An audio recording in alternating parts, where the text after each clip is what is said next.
penanganan pandemi COVID-19 yang kami himpun datanya sampai dengan pukul 12.00 WIB, di mana gugus tugas percepatan penanganan COVID-19 akan memfokuskan pekerjaannya pada arahan Presiden untuk membendung penyebaran COVID-19. Saudara-saudara, kami akan mengingatkan kembali tentang penyakit COVID-19 ini. COVID-19 adalah penyakit yang disebabkan oleh virus dan dapat menyerang saluran pernafasan serta dapat menyebabkan kegagalan fungsi pernafasan yang luas di paru-paru. Pada awalnya penyakit ini diketahui ada di negara Tiongkok, yang kemudian menyebar dengan cepat ke seluruh dunia. Penyakit ini menular dengan perantaraan orang yang sakit menular ke orang lain yang sehat.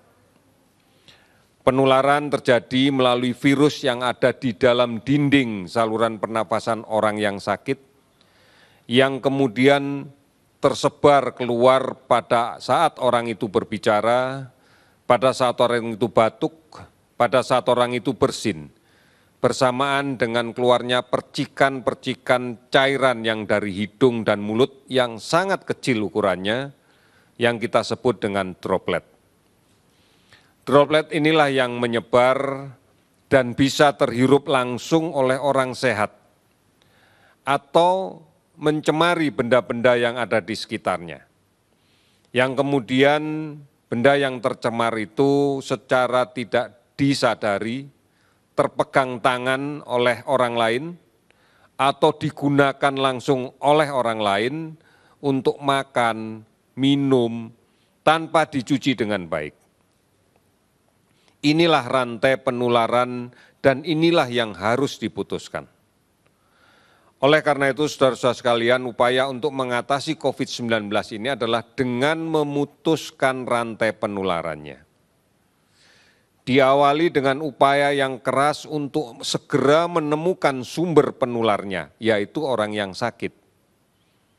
Dengan tujuan untuk segera kita lakukan isolasi, kita obati. Dan sudah barang tentu kita harus segera melindungi yang sehat, agar tidak tertular penyakit ini, yang rentan untuk tertular penyakit ini. Oleh karena itu, langkah untuk tetap tinggal di rumah yang bertujuan agar terhindar dari penularan, hindari kerumunan di orang yang cukup banyak karena kita tidak tahu siapa yang sakit, pakai masker, dan cuci tangan dengan sabun dan air yang mengalir adalah cara yang paling tepat. Oleh karena itu mungkin secara lebih rinci langkah-langkah untuk menemukan sumber dari yang sakit ini atau yang kita curigai sakit ini dapat dilakukan melalui beberapa cara. Yang pertama, kita harus cermat untuk melakukan pemantauan pada setiap orang yang memiliki riwayat bepergian dari daerah epicenter. Di Indonesia, beberapa kota besar dengan kasus yang sangat tinggi itu adalah epicenter. Di daerah yang telah menerapkan PSBB itu adalah epicenter, yang harus kita cermati dan kita pantau betul dengan baik. Oleh karena itu, kami menghimbau agar mereka yang berasal dari epicenter menyadari diri.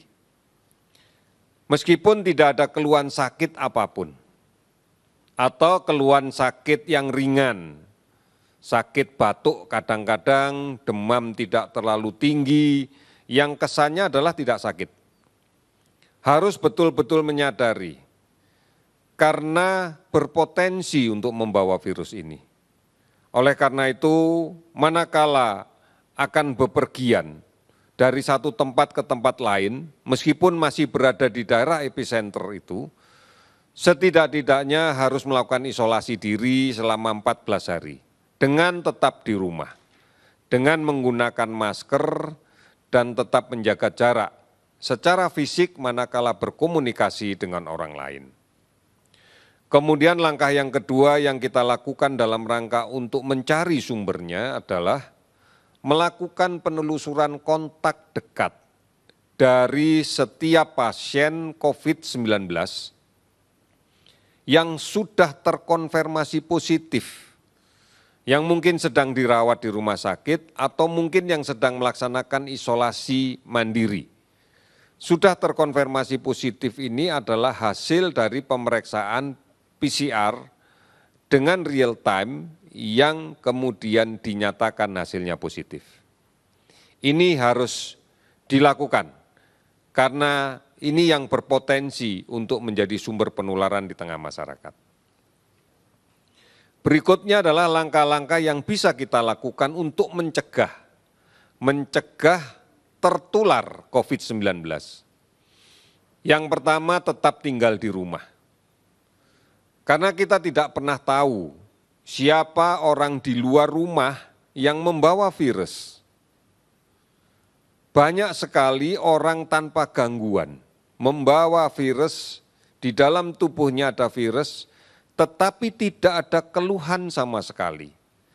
Atau mungkin keluhannya sangat ringan sehingga dia persepsikan tidak sakit. Kita tidak bisa membedakan orang-orang seperti ini dengan mata biasa. Oleh karena itu jangan bepergian, jangan mudik, jangan bepergian, jangan mudik. Kita harus memastikan kita tidak tertular.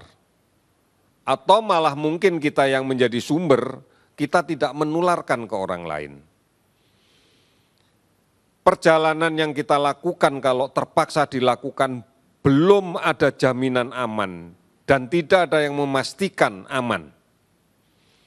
Mungkin dan akan sangat mungkin kita akan bertemu dan terpaksa kontak dekat dengan orang lain yang tanpa gejala atau orang yang gejalanya sangat ringan di dalam kendaraan, apalagi kendaraan umum, atau saat kita berada di terminal, atau saat di stasiun, atau saat di bandara, atau saat berada di rest area, atau di toilet umum sepanjang perjalanan.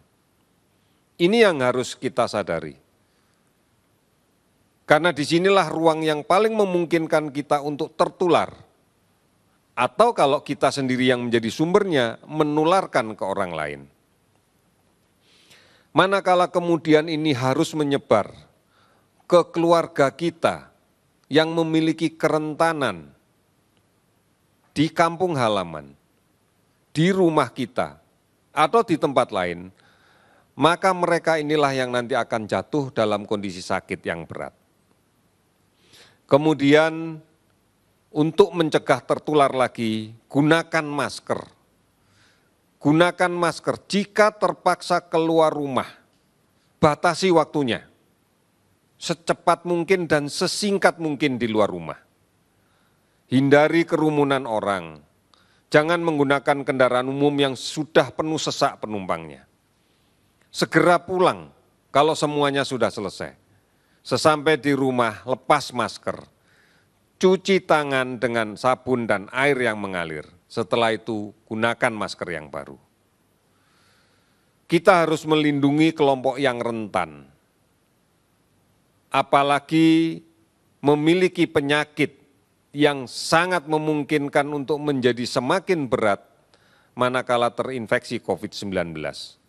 Saudara-saudara kita yang usia lanjut, saudara kita yang berpenyakit kronis, semisal tekanan darah tinggi, kencing manis, gagal ginjal, asma, TBC, mereka akan menjadi semakin berat kondisinya dan bisa berdampak fatal apabila terinfeksi COVID-19. Oleh karena itu, inilah pentingnya kita bergotong royong dan saling peduli. Telah banyak saudara-saudara kita yang mewujudkan ini dengan mendaftarkan diri sebagai relawan. Baik relawan medis maupun non-medis. Baik berada di gugus tugas pusat maupun berada di gugus tugas daerah. Berbagai organisasi profesi telah melibatkan diri. Di antaranya teman-teman kita yang berada di ujung tombak pemeriksaan laboratorium, para ahli teknologi laboratorium medis, merekalah yang kemudian berperan besar. Organisasi kemasyarakatan pun juga melakukan hal yang sama. Teman-teman dari Muhammadiyah COVID-19 Comment Center, MCCC, telah melibatkan juga relawannya. Mereka semuanya membantu untuk memberikan layanan kesehatan dan edukasi kepada masyarakat tentang COVID-19, tentang PSBB, tentang isolasi mandiri dan kelompok. Merekalah sebenarnya garda terdepan kita yang menjadi patriot-patriot bangsa.